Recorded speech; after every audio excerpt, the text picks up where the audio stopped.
Hello guys, good morning. তো আমার ঘরের সব কিছু কাজ কমপ্লিট করে নিয়েছি। এখন বানাবো ব্রেকফাস্টটা নিয়ে তারপর ব্রেকফাস্টটা করে তারপর এই দেখো ঘরের এখানে দেখো এই সব কাপড়গুলো ধুয়ে রেখেছিলাম, এগুলো ঠিক করতে হবে, গোছাতে হবে এগুলো। তো কালকে থেকে আমি টাইম পাচ্ছি না, তার জন্য গোছাইনি। তো এগুলো চাটা খেয়ে এগুলো গোছাবো, তারপর রান্না টান্নাও আছে, এগুলো সব কিছু করতে হবে। তো তোমাদের সাথে সব কিছু শেয়ার করবো, ভিডিওটা স্কিপ না করে কন্টিনিউ দেখতে থাকো। এই দেখো আমার ঘরটার গোছানো পুরো কমপ্লিট হয়ে গেছে। এটা আমাদের ড্রয়িং রুম, আর ওইদিকে বাবার রুম যাচ্ছে না, টিভি চালানো আছে তো কপিরাইট এসে যাবে। আর এদিকে আমাদের বেডরুম, ও ঘুমিয়ে আছে, এখন ওঠেনি। তো চলো আরেকটা জিনিস দেখাই তোমাদেরকে। এই দেখো আমাদের ঘরের সামনে দুর্গাপূজা হয় না, দুর্গাপূজার প্যান্ডেল বানানো স্টার্ট হয়ে গেছে।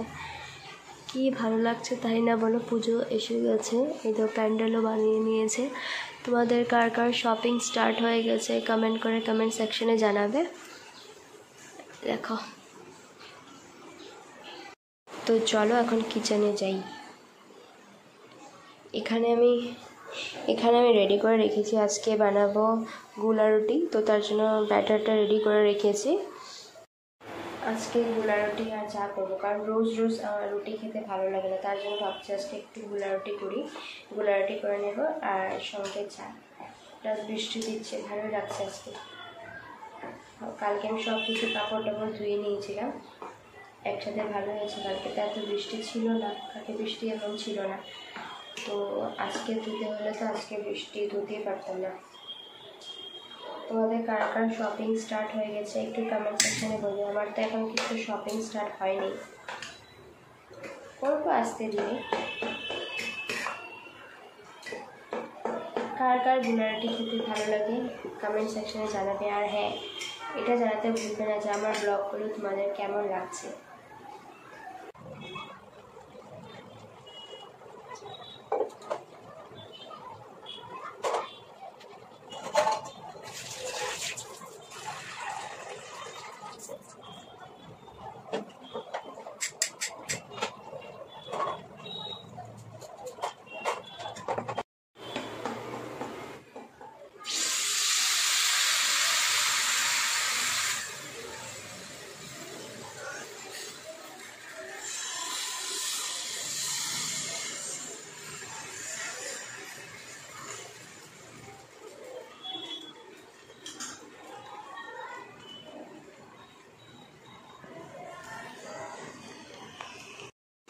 গোলা রুটি খেতে আমার আগের থেকেই ভালো লাগে, খুব টেস্টি একটা, মানে সিম্পল একটা টেস্টি রেসিপি, যেটা ফটাফট যার রুটি করতে ইচ্ছা করে না, মানে তাড়াহুড়া আছে, তো ফটাফট গোলা রুটিটা করে নিতে পারবে। এখানে ভেজিস দিয়েও বানানো যায়, তো আমার ভেজিস দিয়ে ভালো লাগে না, তার জন্য আমি সিম্পলই বানাই।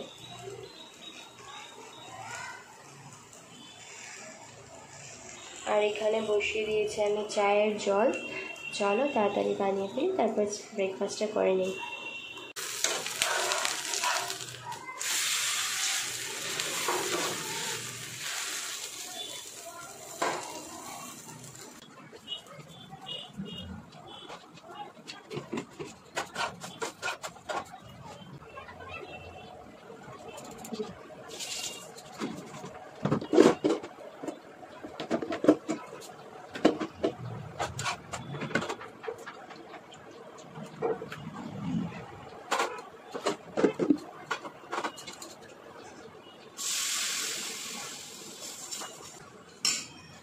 তো চলো এটা আমি বানিয়ে দিই, তারপর তোমার সাথে দেখা হচ্ছে।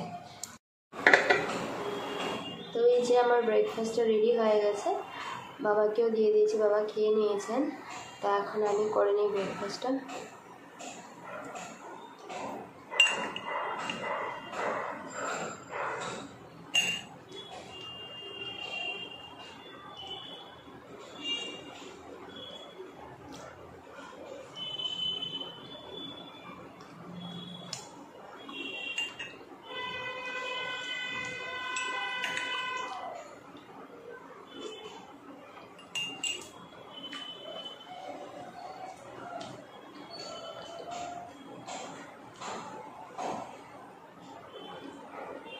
অনেকদিন পর গুলা রুটি খাচ্ছি, তার জন্য খুব টেস্টি লাগছে।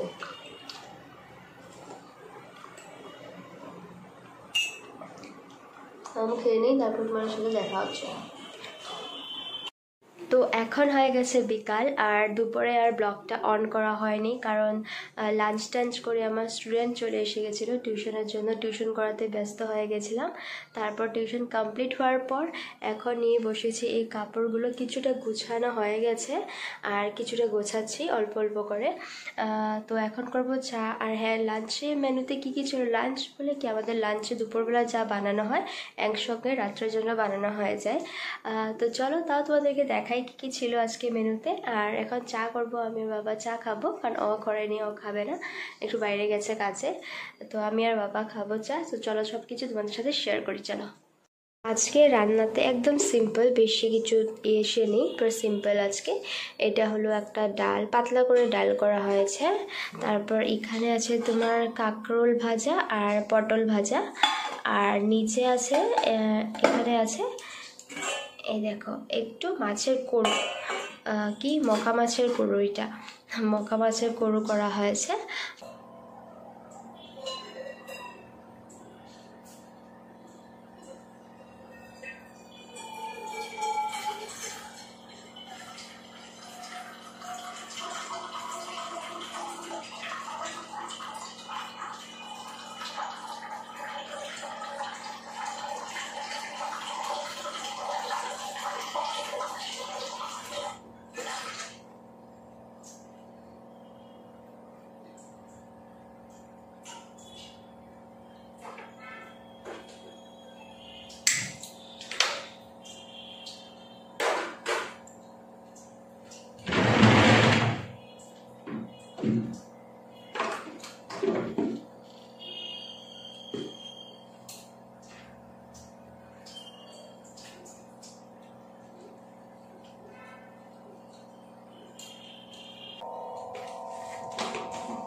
রুটি নিয়েছি, আমি এখন একটা রুটি খেয়ে নেবো, কারণ দুপুরবেলা আমি তাড়াহুড়ার মাঝে খেতে পারিনি।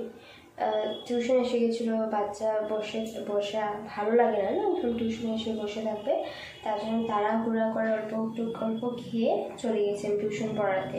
তো এখন দেখছি খুবই খিদা পাচ্ছে, তার জন্য হচ্ছে রুটি আছে, রুটিটা খেয়ে নিই। দেখো, আমি চাটা অলমোস্ট হয়ে গেছে। আজকে আদা দিয়ে করেছি চা, কারণ আমি আর বাবা খেয়ে নিই আদা দিয়ে, আমাদের কোনো প্রবলেম হয় না। কিন্তু আমার বর, ও আদা দিয়ে ওর ভালো লাগে না, তার জন্য আমরাও খেতে পারি না অ্যাজ ইউজুয়াল। তো তাই ভাবছি, ও যদি এখন খায় না, তাহলে আমরা খাই একটু চা আদা দিয়ে। তোমরা কার কার চা আদা দিয়ে খেতে ভালো লাগে কমেন্ট সেকশনে কমেন্ট করে জানিও। আমরা চাটা খেয়ে নিই। আর আজকের ব্লগটা ভালো লেগে থাকলে তাহলে আমাদের পেজটাকে, আমার প্রোফাইলটাকে একটু ফলো করে নিও, আর ইউটিউব চ্যানেলটাকে একটু সাবস্ক্রাইব করে নিও। তো আজকের জন্য এতটুকুই।